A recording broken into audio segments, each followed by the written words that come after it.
10 days before Thanksgiving, I found out my daughter was planning to humiliate me. But the dinner didn't go the way she imagined. The sky that evening was heavy and gray, the kind of sky that smells like wet leaves and old regrets. The wind was howling between the trees when I parked my old truck in front of my daughter's house. The porch light flickered weakly, and for a second, I stood there, clutching the small velvet box in my pocket, a silver locket I had saved for months to buy. I thought it would make her smile on Thanksgiving, maybe remind her of her mother. I never imagined that, 10 days before that dinner, I'd find out what she truly thought of me. The house looked warm and alive through the windows, soft lights, laughter, clinking glasses. I felt proud just seeing it. Megan had built a life I could only dream of. She had a big house, a husband who wore suits even at home, and a teenage son who didn't remember the nights I stayed up fixing toys for him when he was little. I was just the old man, now, the one who smelled of wood dust and coffee. I climbed the porch steps slowly, careful not to make them creak. I was early, maybe too early. I wanted to surprise her. But before I could knock, I heard her voice from inside. "Dad's coming to dinner, right?" A woman asked, probably one of her friends. Megan laughed. "Yeah, I can't exactly not invite him, can I? But honestly, it's going to be awkward." "Why?" "Because he's going to show up in that same brown jacket from, 1985. He'll talk about mom again, and everyone will pity him. It's exhausting." There was a pause. Then more laughter. "You know what?" Megan added, lowering her voice. "I'm thinking of doing something funny, just to lighten the mood. Maybe seat him at the kids' table, or make a toast about how he taught me humility." My hand froze on the doorknob. A chill ran through me, though the night was warm. My daughter, my only child, was planning to make me the joke of her dinner. For a moment, I couldn't breathe. I leaned against the doorframe, hearing her laugh again, light and cruel. I remembered her as a little girl, sitting on my shoulders while we hung paper leaves on the old oak tree every Thanksgiving. She'd always say, "You're my hero, Dad." Now I was nothing but a punchline.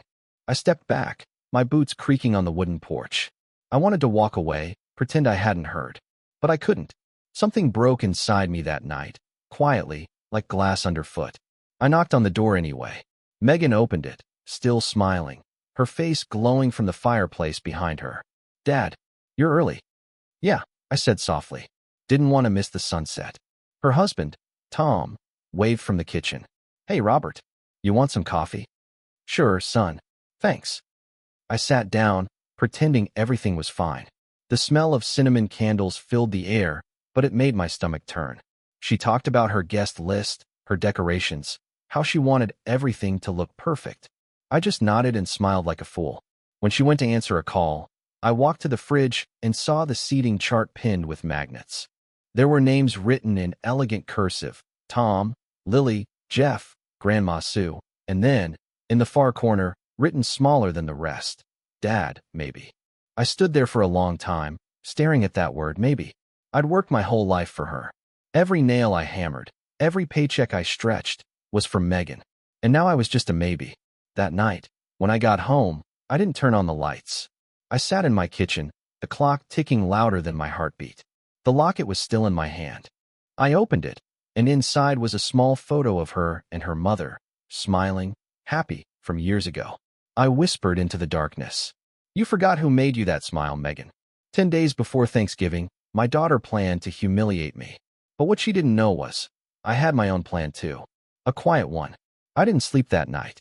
The wind kept rattling the window, and every sound felt like her laughter echoing in my head. I sat at the kitchen table with the locket still lying in front of me, its silver surface catching the dim light. I'd spent weeks saving for it, repairing neighbors' fences, fixing old chairs, doing whatever small jobs I could. Not because she asked, but because I wanted her to have something meaningful. Something that said, "I still love you, even if you've forgotten." But now, I wasn't sure I'd ever give it to her. The next morning, I made coffee the way I always did, black, no sugar, and stared out the window at my empty yard. The oak tree out front was almost bare now. Every year, Megan used to come help me rake the leaves. We'd race to see who could make the biggest pile. The last time she came over for that, she was 17. She left for college a year later and never looked back. I thought about calling her, asking what had gone wrong between us. But what would I even say? "Hey, honey, I overheard you planning to mock me in front of your friends. No, that would make her defensive, and I didn't want to fight. Not yet. Instead, I decided to play along, to smile, to pretend. That morning, I went to the town's antique shop, a small place run by a widow named Ellen who'd known me for years. She looked up as I walked in. Robert, haven't seen you in weeks. Looking for something special? Just browsing, I said. Thanksgiving's coming. Thought I'd fix up a few things around the house. She smiled softly. You still doing it all alone? Yeah, guess I'm used to it. Her eyes lingered on me a moment, like she wanted to ask more, but she didn't. I walked through the aisles, pretending to search for something. In truth, I was thinking. Every detail of what I'd overheard was burning in my memory. The way she mocked my jacket, the way she called my stories pathetic. A plan began to form in my head, not one of anger, but of quiet reckoning. If she wanted to teach me humility, I'd show her what real humility looked like. Back home, I opened the old trunk in my workshop, full of tools, letters, and photos from another life. There was a faded picture of me and her mother at our first Thanksgiving together. We were poor back then, but happy. She was making pie with flour on her cheeks, and I was holding our baby girl, Megan, in my arms. I looked at that photo for a long time until my eyes stung.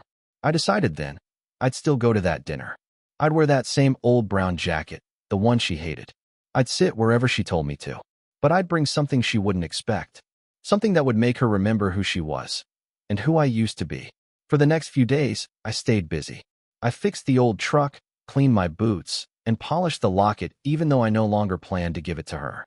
I wrote a note on a small card and tucked it inside my wallet. Just a few lines, but they meant everything to me. Love doesn't die with pride, but it fades when forgotten. 3 days before Thanksgiving, she called me. Hey, Dad, Megan said, her tone cheerful. Just confirming you're still coming, right? Wouldn't miss it, I said. Good.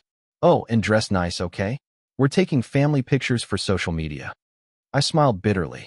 Sure, honey. I'll make sure I look presentable. After we hung up, I sat there staring at my reflection in the window. My hair had gone whiter than I remembered. My hands were rough, scarred old. But my eyes, they were still sharp, still alive. That night, I opened my workshop drawer and found an old envelope, yellowed at the edges. Inside were unpaid hospital bills from when her mother was sick. Megan never knew how close we came to losing everything back then. I'd sold my tools, skipped meals, done whatever it took to keep her mother alive for one more year. And now, the daughter I saved from that grief was ashamed of me. I folded the bills neatly, slid them into my jacket pocket, and whispered to myself, if she wants to show her friends who I am, then let her. But this time, they'll see the truth too. Thanksgiving was 2 days away. The house was quiet, but inside me, something had started to wake up, something I hadn't felt in years. Not revenge, not bitterness, just resolve. Thanksgiving morning came gray and windless. The world outside my window felt paused, like even the sky was holding its breath. I put on my brown jacket, the same one Megan called outdated. It had small tears on the cuffs and smelled faintly of cedar and years gone by. I ran my hand down the fabric, straightened the collar, and stared at myself in the mirror. Perfect, I muttered. Exactly the embarrassment she expects. Before leaving, I took 2 things with me, the silver locket and the old envelope of hospital bills. I didn't know which one I'd use, but both carried truths she'd forgotten. I tucked them into my inside pocket, picked up a pumpkin pie I'd baked myself, and stepped outside. The air was cold, sharp enough to sting my lungs, and the street was filled with fallen leaves swirling like ghosts. Her neighborhood was buzzing with energy. Expensive cars lined the driveway. Laughter spilled from the open door as I walked up the steps, the sound of glasses clinking, children shouting. For a moment, I stood there just listening. It felt like standing outside a life I no longer belonged to. Megan opened the door with a perfect hostess smile. Her blonde hair was neatly curled, her dress cream-colored and spotless. Dad, you made it. Her voice had that tone, cheerful for the crowd, but distant underneath. Wouldn't miss it for the world, I said, forcing a grin. Oh, you brought pie? That's sweet. We already have a few, but we'll find space.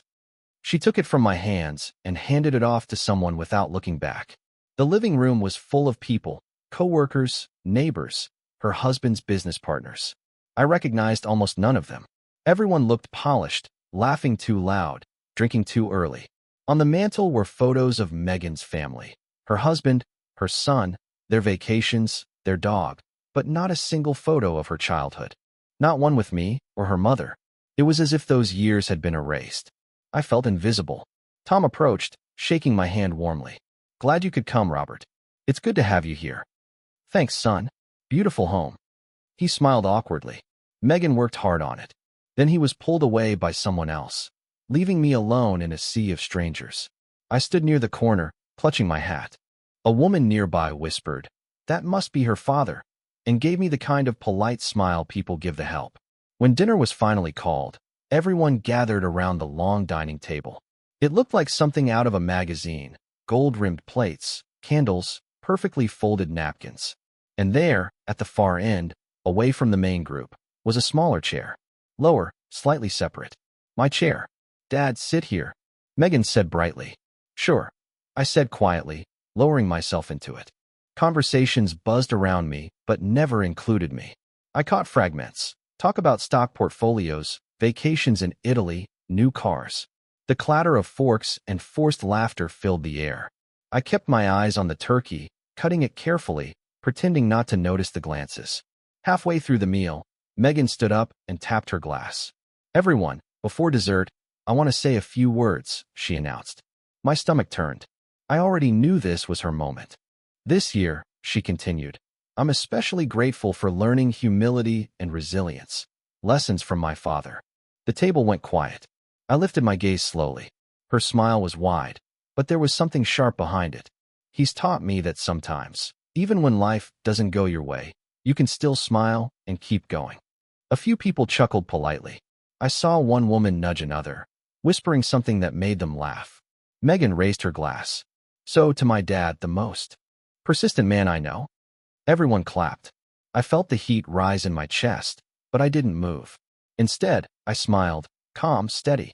When she sat down, I leaned slightly toward her and said quietly, You've got your mother's confidence, that's for sure. She looked at me, unsure whether it was a compliment or something else. I just smiled. Dessert was served. As people passed plates, I placed the envelope on the table beside my coffee cup, sliding it toward Megan. She frowned, confused. What's this? Something for you, I said softly. A piece of our history. Dad, not now. Go ahead. Open it. She hesitated, then pulled out the old hospital bills, her face paling as she read the name. Margaret Brown, Oncology Department. What is this?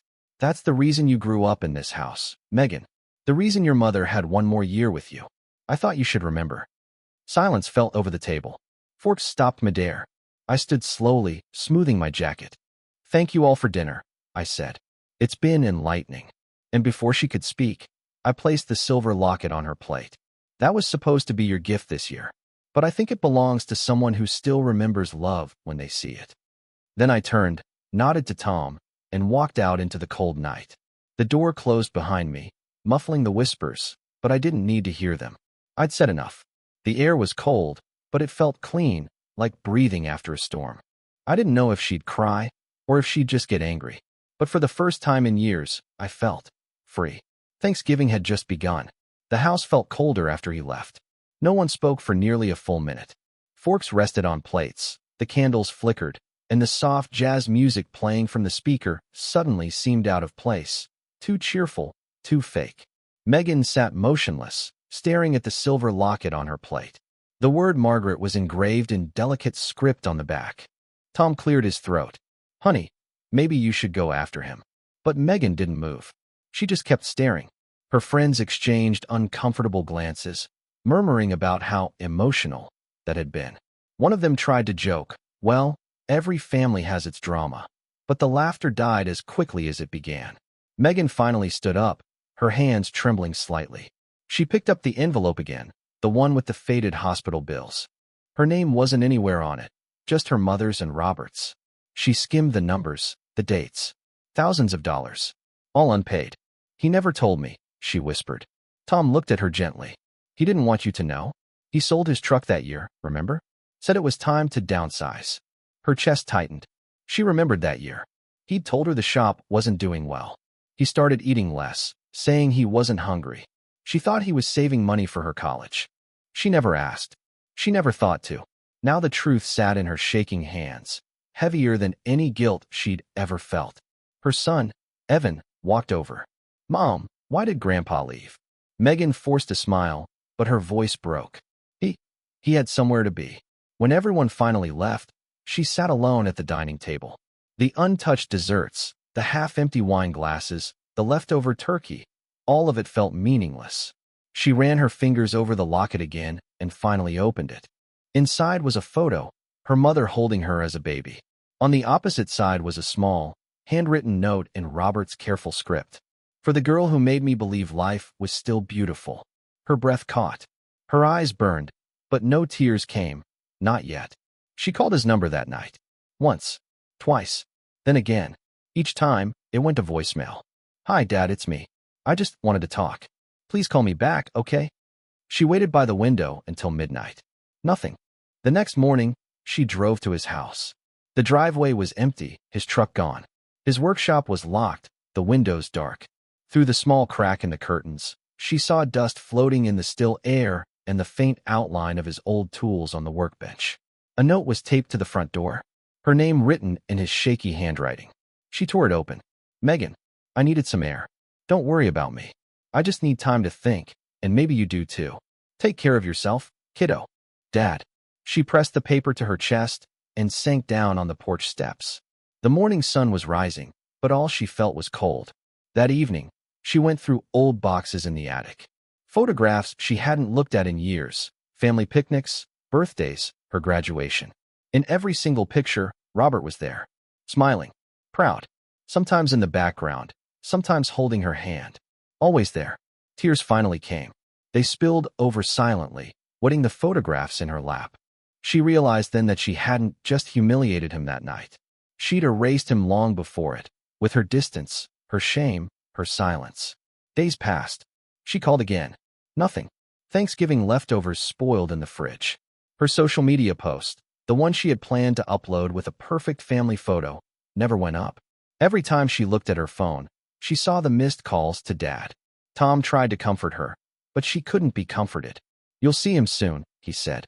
"He just needs space." What if I pushed him too far? "Megan, he loves you. He always has." But she wasn't sure anymore. A week went by, then another. No one had seen him. The neighbors said his mail was piling up. The sheriff's office said they'd keep an eye out, but there was no sign of trouble. One night, as the first snow of December began to fall, Megan sat by the fireplace with the locket in her hand. She whispered to the flames, "Please come back, Dad. I'm sorry." The room crackled with warmth, but her heart stayed cold. For the first time in her life, she understood what true loneliness felt like, the kind her father must have known for years. Then, just as she was about to go to bed, her phone buzzed. A message from an unknown number. It said only one thing. "Meet me at the old workshop tomorrow at 10. Her breath caught. Her hands trembled as she stared at the screen. It was him. Snow crunched beneath the tires as Megan's car turned down the narrow country road leading to her father's old workshop. The morning air was pale and still, wrapped in a thin white fog that clung to the trees. She hadn't been there in years, not since her mother's funeral. Back then, the workshop had been alive with light, the smell of sawdust, and the hum of her father's radio. Now, it looked almost frozen in time. The wooden sign above the door still read, "Brown Carpentry." The paint faded and chipped. A single lamp glowed dimly inside. Her heart pounded as she stepped out of the car, snow crunching under her boots. She hesitated at the door, her gloved hand hovering above the handle. The last time she'd seen him, he'd walked away from her table without raising his voice, without anger, just silence. Somehow, that silence had hurt more than shouting ever could. She took a deep breath and knocked. For a moment, there was nothing. Then the door creaked open. Robert stood there, wearing the same brown jacket, his hands still rough from decades of work. His eyes, those steady, gray eyes, studied her quietly. "You got my message," he said. "I did." Her voice was barely a whisper. "I wasn't sure you'd want to see me. If I didn't, you wouldn't be here." He stepped aside. The smell of pine and varnish hit her instantly. The workshop looked exactly the same. Half-finished projects on the benches, old tools lined up neatly, a small heater humming in the corner. On one wall, a framed photograph of her mother still hung, smiling in the same way Megan used to. You kept everything, she murmured. Didn't see a reason to throw away what still works, he replied softly. She turned to face him. Dad, I need to say something. Don't rush it, he interrupted gently, setting down a piece of sandpaper. Words mean more when they're thought through. Her throat tightened. The silence stretched between them until she couldn't bear it anymore. I'm sorry, she blurted out. For that night. For all the nights before it. For being ashamed of you. I don't even know why I. You don't have to explain. Yes, I do, she cried, her voice trembling. You were there for me every step of my life, and I treated you like some inconvenience. Like you were something to hide. And when you walked out that door, I realized how small I've been. I wanted to impress people who don't even matter. Robert sighed, walked over to the small stove, and poured himself a cup of coffee. He took a sip before answering. I used to think I failed as a father, he said quietly. When you left for college, when you stopped calling, when you laughed like that the other night, I thought maybe I hadn't given you enough. But sitting here these past few days, I realized something. She looked up, eyes red. What? Love doesn't mean being needed all the time. Sometimes it means stepping back until the person you love remembers who they are. Megan's voice broke. You should hate me. He gave a small, tired smile. Hate's too heavy for old men like me. I just wanted you to see me again. Not the man in the brown jacket, but the one who built your world. Her legs gave out, and she sank onto the old wooden stool. I do see you now, she whispered. And I hate that it took me this long. Robert walked over, reached into his jacket, and pulled out the locket she'd left on the table that night. He placed it in her hand. Your mother would have wanted you to have this, he said. She always believed you'd find your way back. Megan's tears fell onto the cold silver surface. She opened it, the same note, the same photo. But this time, she saw more than nostalgia. She saw sacrifice, devotion, and the kind of love she had mistaken for weakness. Dad, please come home, she whispered. We'll fix everything. Maybe, he said softly, but not with words. With time. They stood there quietly as the snow began to fall heavier outside.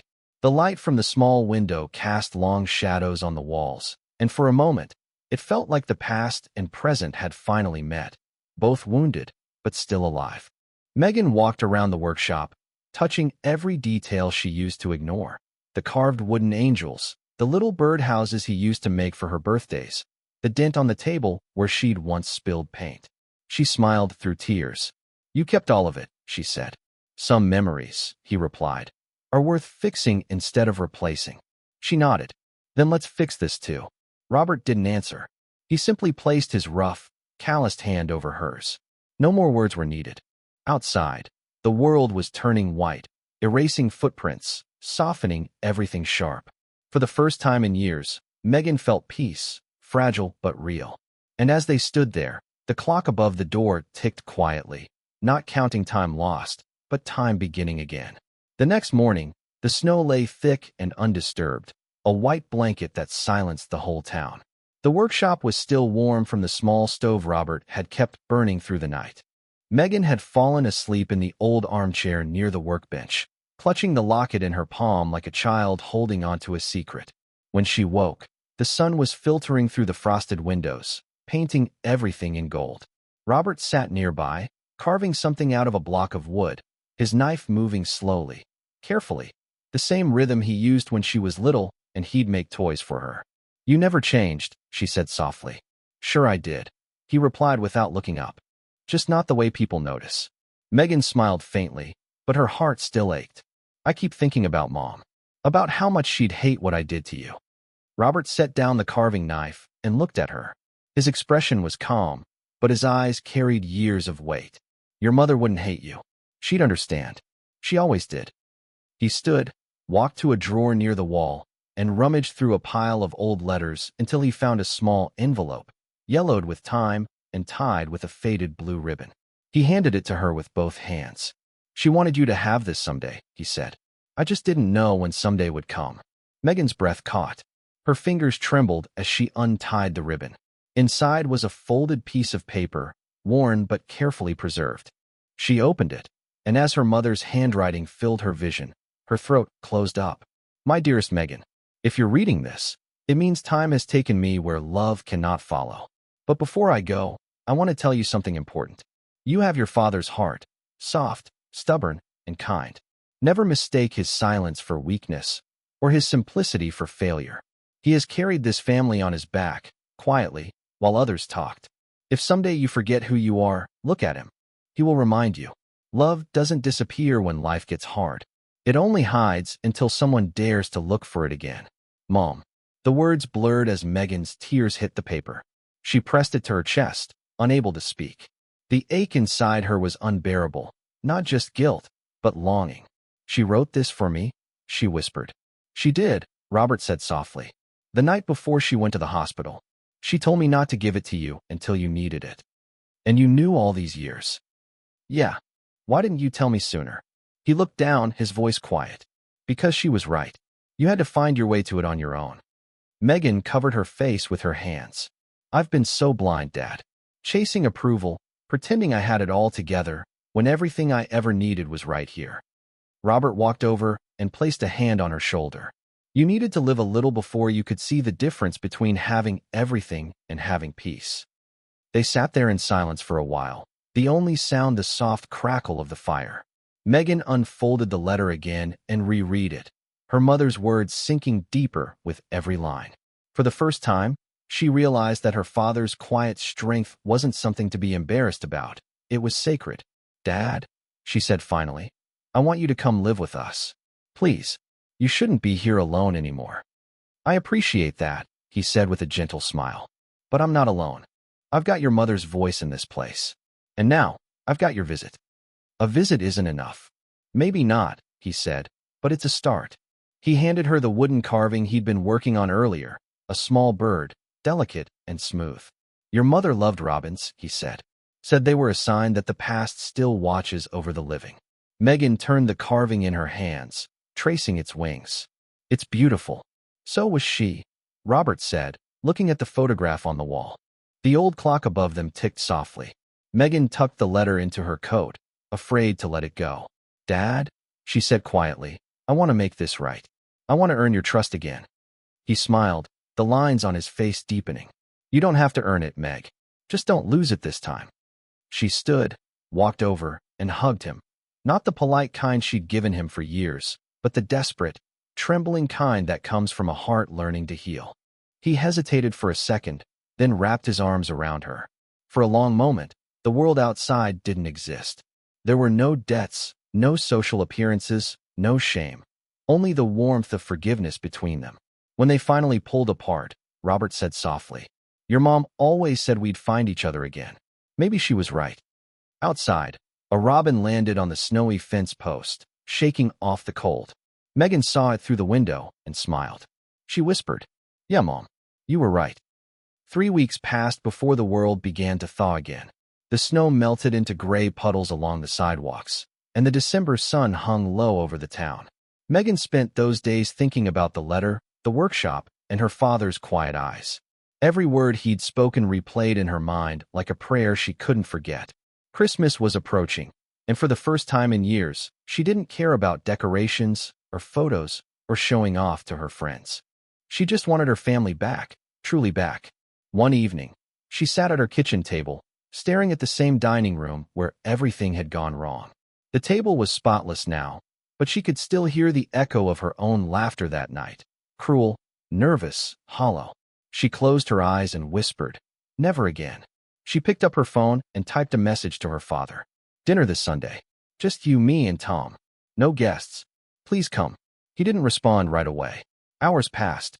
She checked her phone every few minutes, her stomach tight with hope and fear. Then finally, a simple reply appeared. If there's pie, I'll think about it. Megan laughed through her tears. That was his way of saying yes.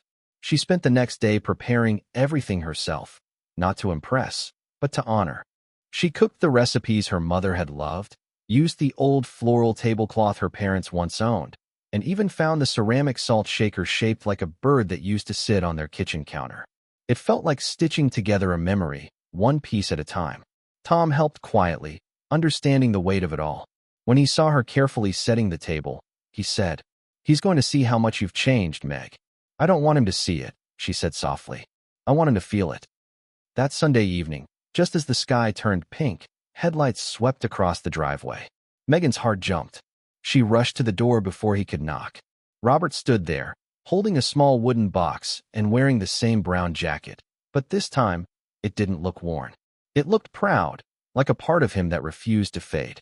"Hey, Dad," she said, her voice trembling with warmth. "Hey, kiddo. Smells good in here. I made your favorite, roast with garlic and rosemary." You remembered. I never really forgot.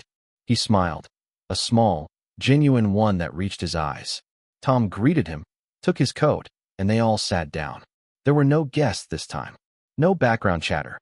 Just the soft ticking of the clock and the smell of home-cooked food. For the first few minutes, they ate quietly. Then Robert looked around the table and said, "This looks familiar." "It should," Megan said. "It's Mom's setup from the old house." "Down to the chipped plate on the left," he said, chuckling. "She used to hate that one." "I know," Megan laughed. "That's why I kept it." Laughter filled the room. Real laughter, the kind that heals instead of hides. When they finished eating, Megan stood and walked over to the sideboard. She took out the letter from her mother, folded neatly inside a small glass frame. She placed it in the center of the table. "I wanted to read something," she said softly. "Your mother's letter?" Robert asked. "Yeah, I think it's time her words sat at the table too." She read the letter aloud, every line about love, humility, and her father's quiet strength. By the time she finished, Tom was wiping his eyes, and Robert sat perfectly still, his jaw trembling. "Your mom always had a way with words," he whispered. "She did," Megan said. "But you lived them, Dad." He looked up at her then, really looked, and for the first time in years, he didn't see the woman who had mocked him, but the daughter he'd raised with love and patience. The same little girl who used to fall asleep on his shoulder while he sanded wood. Megan reached under the table and pulled out the small wooden bird he'd carved for her. She'd painted it, gentle strokes of red and brown. On its wings, she'd written one word in gold paint, "Forgiven." She placed it in front of him. "This time, it's my turn to give you something," she said. "What's this supposed to mean?" "That I finally understand." He smiled, his eyes glistening. "You always did. You just forgot for a while." Dinner lasted long into the night. They talked about her mother, about childhood memories, about everything they'd both been too afraid to say before. And when it was time for him to leave, Megan walked him to the door and hugged him again, longer this time. "I'll see you next week?" she asked. "You'd better," he said, grinning. "I've still got that locket to fix. The clasp's loose." "You kept it." "Of course.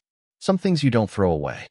When he left, Megan stood at the doorway, watching his truck disappear into the night. The house felt different now, not empty, but full of something she hadn't felt in years. Peace.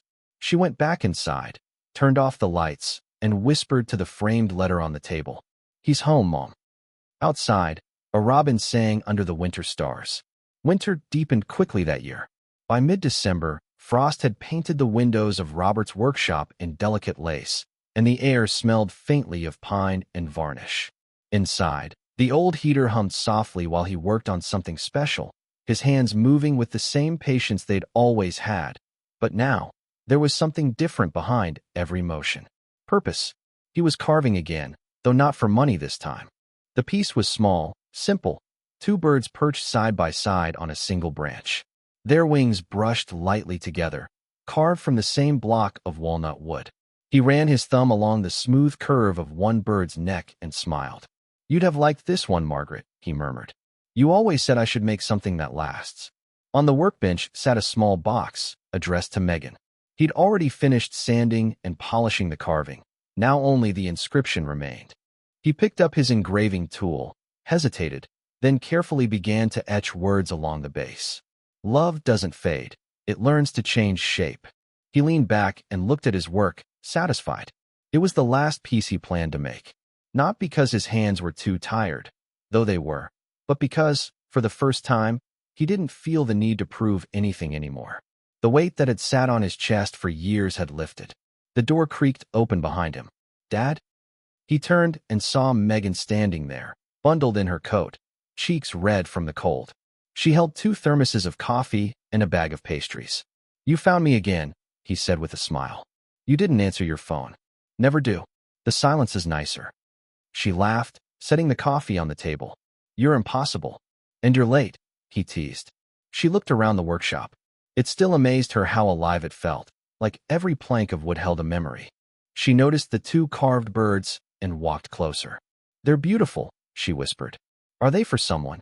"For us," he said simply. "For the family." He handed her a small piece of sandpaper. "Here, you finish it." "Me? Why not? You've got steady hands. You just forgot how to use them." She smiled, sat down beside him, and began to gently smooth the wings of one bird. For a while, neither of them spoke. The soft rasp of sandpaper filled the air, blending with the faint crackle of the heater. "You know," Robert said finally, "I used to dream about this. You and me in here, working side by side again. Why didn't you ever ask me to come?" "Because I wanted you to come on your own." She stopped sanding and looked at him. His eyes were calm, content, the kind of peace that comes only after storms. "Dad," she said quietly, "do you ever regret staying in this town? Working with your hands when you could have done something bigger?" "Bigger?" He chuckled.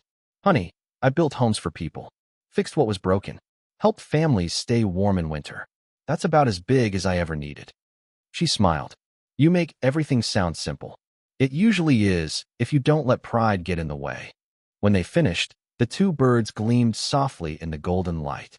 Robert placed them in the box and closed the lid. He took a pen and wrote a note on top. "From Megan, so you'll always remember, love is built, not bought." Megan's eyes filled with tears again. "You're giving this to me?" "No," he said, shaking his head. "I'm giving it to your son. You'll deliver it for me when the time's right. Let him know where he comes from." She nodded slowly, understanding. "He'll love it." "He'd better," Robert grinned. "I nearly sanded my thumb off on that wing." They both laughed. As the afternoon faded, Megan helped him tidy the workshop, folding rags, putting away tools, sweeping the floor.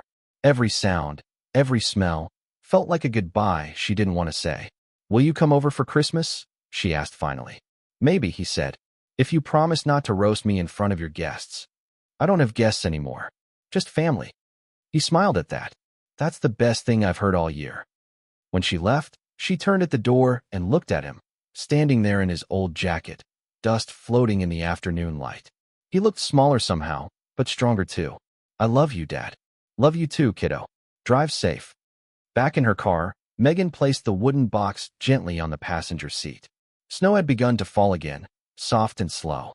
She looked up at the sky and felt, for the first time, that the world was exactly as it should be. Inside the workshop, Robert poured himself another cup of coffee and sat by the fire. The two empty coffee cups stood side by side on the table, just like the birds he'd carved. He leaned back, closed his eyes, and smiled. Outside, the snow kept falling, quiet, steady, eternal, just like love that never stops changing shape. The new year came quietly. Snow covered the streets like a soft white promise, muffling the noise of the world. Megan hadn't heard from her father for several days. That wasn't unusual. Robert often turned off his phone when he worked on a project. But this time, something felt different.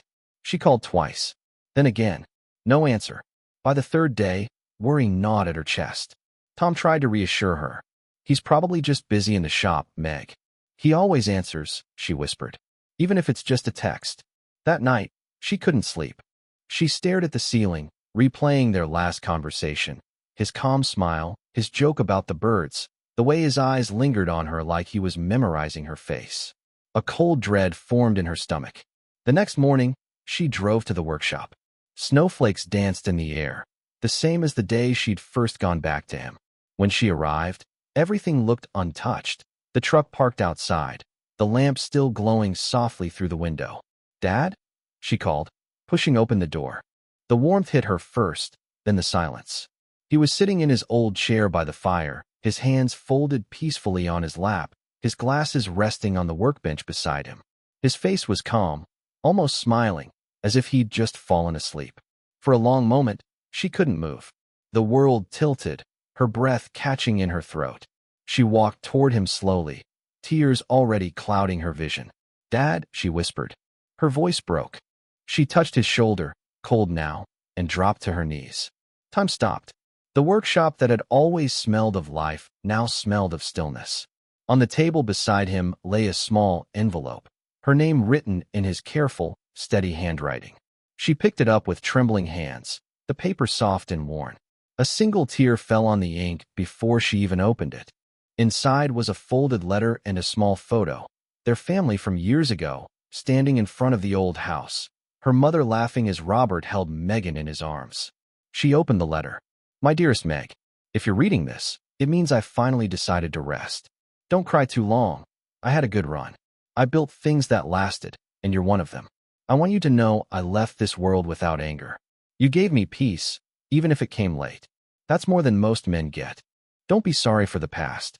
Life doesn't move backward, and neither should you. Keep your hands busy, your heart open, and your pride small. And when you feel alone, come back to the workshop. You'll hear me in the walls, in the creak of the floor, in the hum of the heater. I'll still be here, just in another shape. I love you more than words ever said. Always have. Always will. Dad. Her sobs filled the room. The snow outside fell harder, pressing softly against the windows like the world was holding its breath for her. She clutched the letter to her chest and cried until her voice was gone.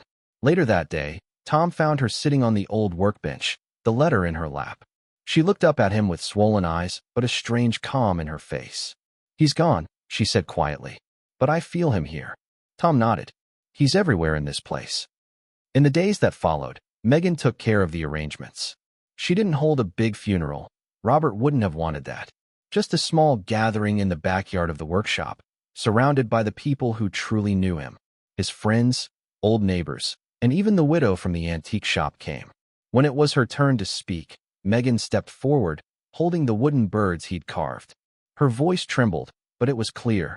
My father taught me that love doesn't need to shout to be heard, that silence can be the loudest kind of strength. He gave everything quietly, and somehow, that made it mean more. She placed the two birds on the small table next to his photo, their wings touching. He told me love changes shape. I think I finally understand what he meant. After everyone left, she stayed behind alone. The sun was setting, its light spilling through the workshop windows. She looked around at the tools, the carvings, the dust floating like golden snow. Every corner whispered his presence. She picked up the letter one last time and smiled through tears. You were right, Dad. You're still here. Then she opened the window. A cold breeze swept in, carrying a swirl of snowflakes that danced around the room before settling on the bench. The two carved birds gleamed in the fading light, a father and daughter, side by side, forever. Outside, a single robin landed on the fence post, just like before. Megan laughed softly, wiping her cheeks. Message received, she whispered. And for the first time in her life, she didn't feel alone. A full year passed. Seasons turned quietly, each one carrying pieces of the life Megan had once shared with her father. Spring brought wildflowers that sprouted along the fence near the workshop. Summer filled the air with the scent of sawdust and pine again, though no hands carved the wood anymore. And when autumn came back, when Thanksgiving crept near once more, Megan found herself driving down that same narrow road, her son Evan in the seat beside her. The workshop looked almost untouched. She'd made sure of that. Every week, she came to clean, dust, and open the windows so the air inside would stay alive. The sign above the door still read, Brown Carpentry, its letters faint but proud. Evan ran ahead, laughing as he pushed open the door. Mom, it still smells like Grandpa's place. It should, she said, smiling softly. Some things don't fade. Inside, sunlight streamed through the window, landing on the workbench where the two wooden birds still sat, untouched since the day of the funeral. Megan approached them slowly, tracing the carved wings with her fingertips. Dust had gathered along the edges, but the inscription beneath, Love doesn't fade, it learns to change shape, was still clear. He made these for you, she said to her son. For me? Yes. He wanted you to remember where you came from. That love isn't something you buy. It's something you build. Evan nodded, studying the carvings with quiet reverence, the way only a child could. He picked one up and whispered. He must have been really patient. Megan smiled. He was. That's what made him strong. Outside, Tom was sanding the edges of a new wooden bench he'd built under Robert's old oak tree. It was Megan's idea, a place where people could sit, watch the light hit the workshop windows, and feel what she felt every time she came here. Peace. When it was finished, she placed a small bronze plaque on the bench. It read, In memory of Robert Brown, a builder of homes, hearts, and second chances.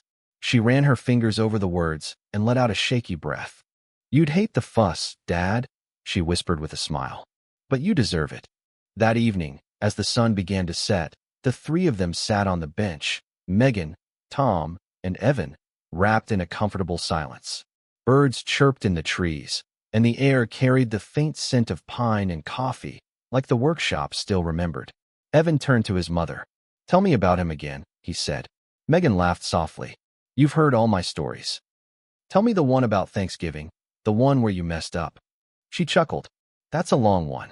I've got time, he said seriously. So she told him. She told him everything. How she'd once been too proud to see love. How she tried to fit into a world that didn't care about her father's kind of goodness. She told him about the dinner, the envelope, the locket, and the letter that had changed everything. And as she spoke, her voice didn't tremble with shame anymore. It carried gratitude instead. When she finished, Evan was quiet for a long time. Then he said, I think Grandpa forgave you before you even said sorry. Megan blinked back tears. Yes, sweetheart. I think he did too. The wind rustled through the oak branches, scattering a few leaves across the yard. Megan looked toward the workshop window and smiled. Just for a second, she swore she saw a shadow move inside, like someone passing by. The old heater hummed faintly, though no one had turned it on. Hi, Dad, she whispered. The next day, she brought new life to the workshop. She began restoring his tools, teaching Evan how to use a hammer, how to sand wood gently, the way Grandpa would have wanted. They built birdhouses, small toys, even a simple chair together. Each piece carried a story, a memory, and a lesson. By late November, the workshop smelled like it used to, warm, earthy, alive. Megan hung a photograph of Robert on the wall, him standing outside the shop, smiling with his sleeves rolled up and sawdust in his hair. Under it, she wrote a single line in gold paint. He built more than wood. He built us. On Thanksgiving Day, she invited only a few people, no neighbors, no colleagues, just family. The same table where everything had once gone wrong now glowed with candles and quiet laughter. And this time, she left a seat open at the end, a chair for him. After dinner, when everyone had gone to bed, Megan stepped outside.